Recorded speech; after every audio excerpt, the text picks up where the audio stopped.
Hi everybody, it's Jennifer Jackson with Heartland Counseling Services. How are you? I hope you're having a good Monday and you had a good weekend. It was really nice to be out yesterday.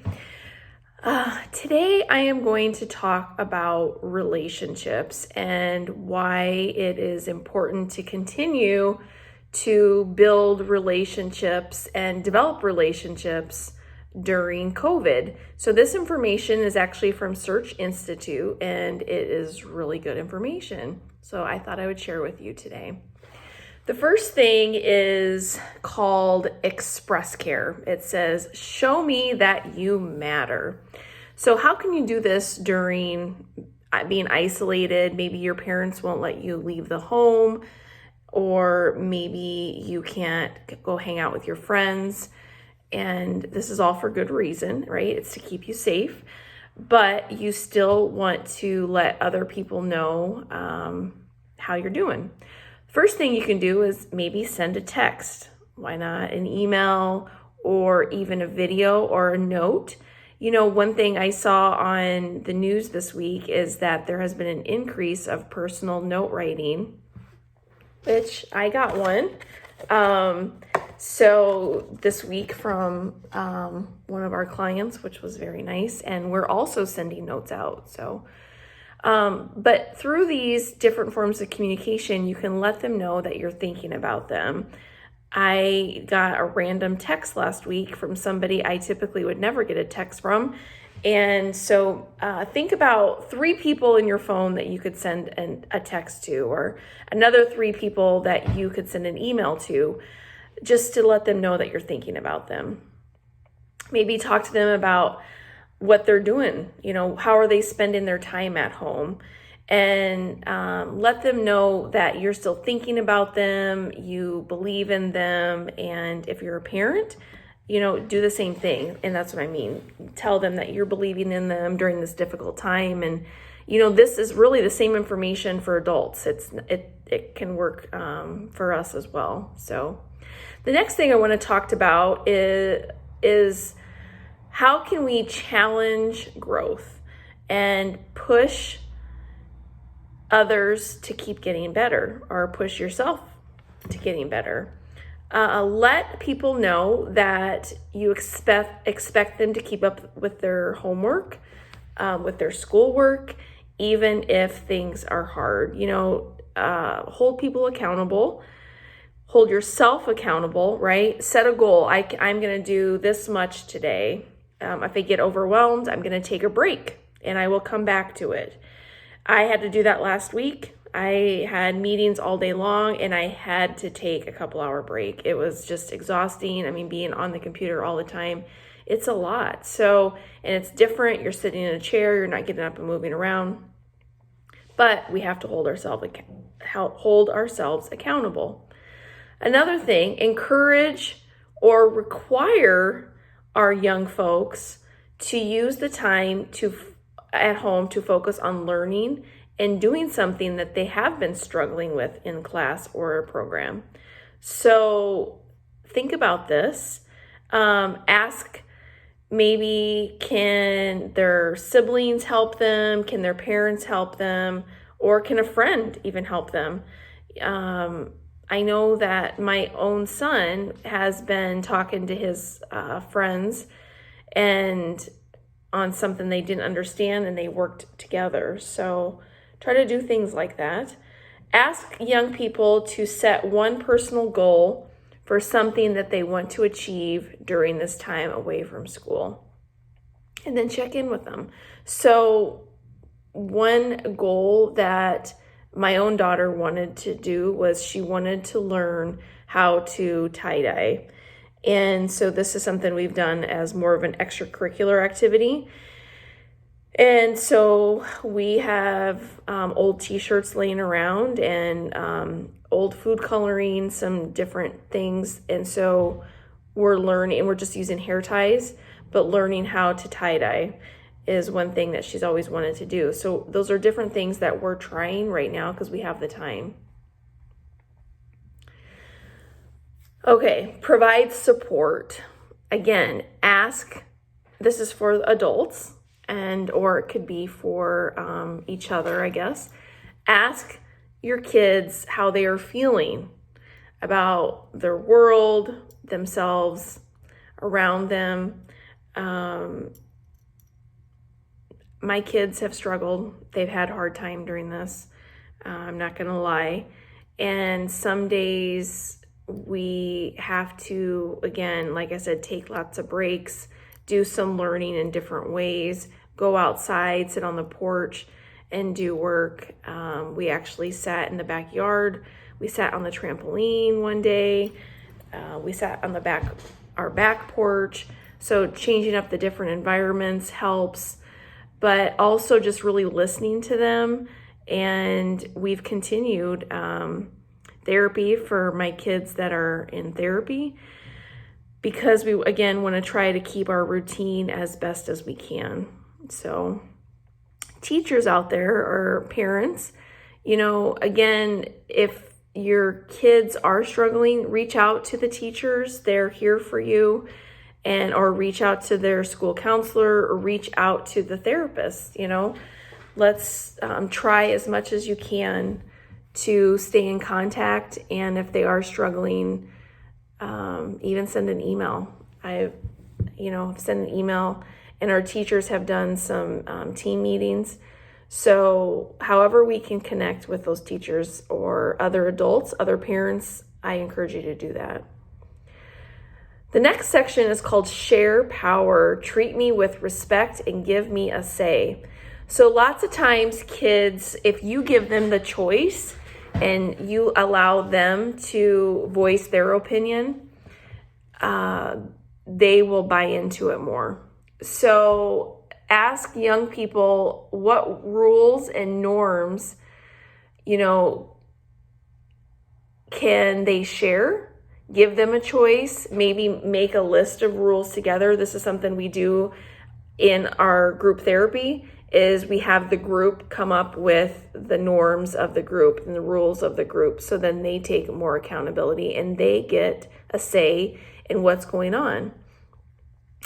It might also be fun to let the kids kind of design what's going to happen in class that day or even in therapy that day, and say, okay, let's make this a shared group or a shared individual session, and I'll make a rule and you'll make a rule, or I'll make an activity and you make an activity, or you help make the lesson plan and I'll help make the lesson plan. I think as much as we can collaborate and be together, it's gonna be for the best. So. Another thing is connect me with people and places that broaden my world. So again, let's think of all the different possibilities. This is called expand possibilities. So send some young people something to watch or read that will be new to them and that they normally wouldn't. So again, I'm just going to use my own family as an example. Giving them out of the box things to do. So learning about, my son spent the whole day yesterday fishing. So for him, it was learning about, all the different things in the tackle box. And so he actually went through the tackle box, cleaned everything out, was able to find what everything meant, because it was actually my grandpa's tackle box. So it's things that he probably has never seen before. And I know that may be different than necessarily a classroom thing, but it's still learning, and it's teaching him about different things that are useful.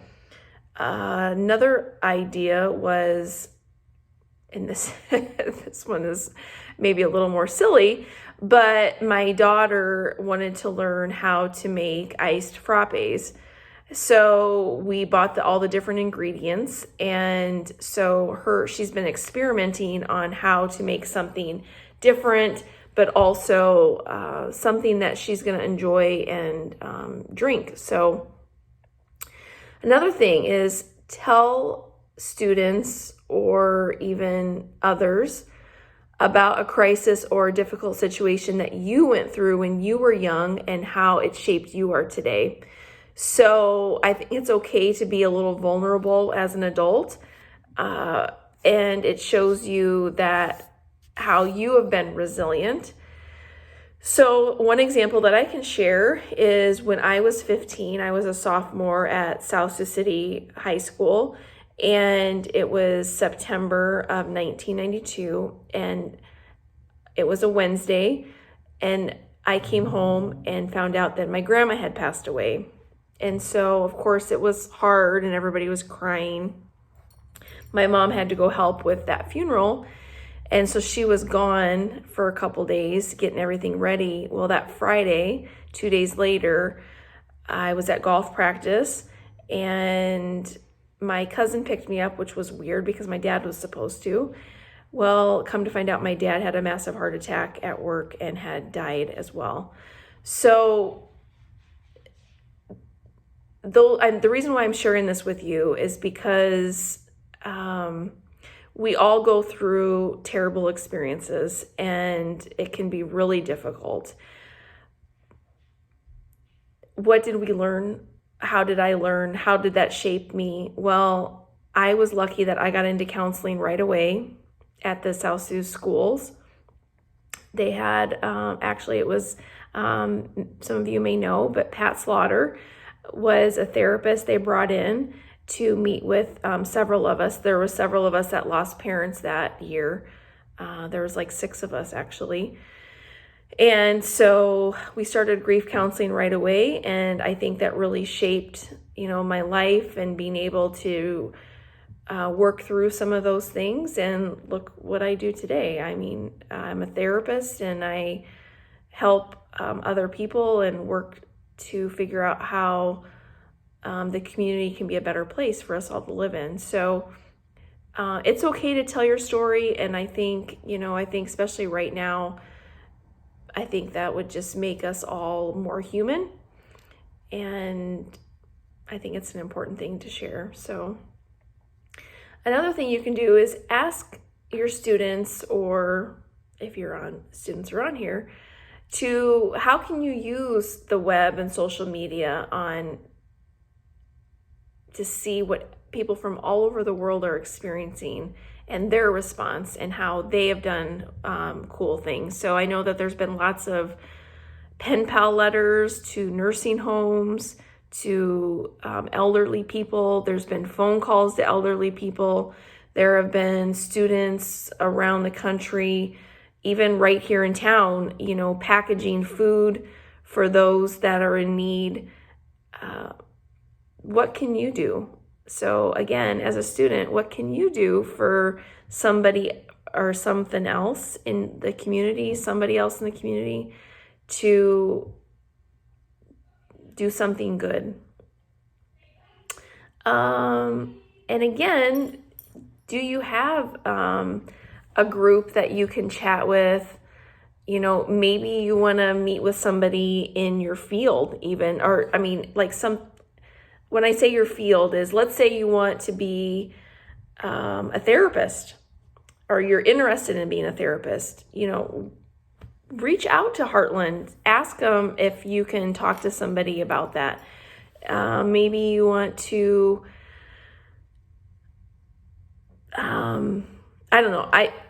be a dentist, be a police officer, be a welder, be a gardener, be a nurse.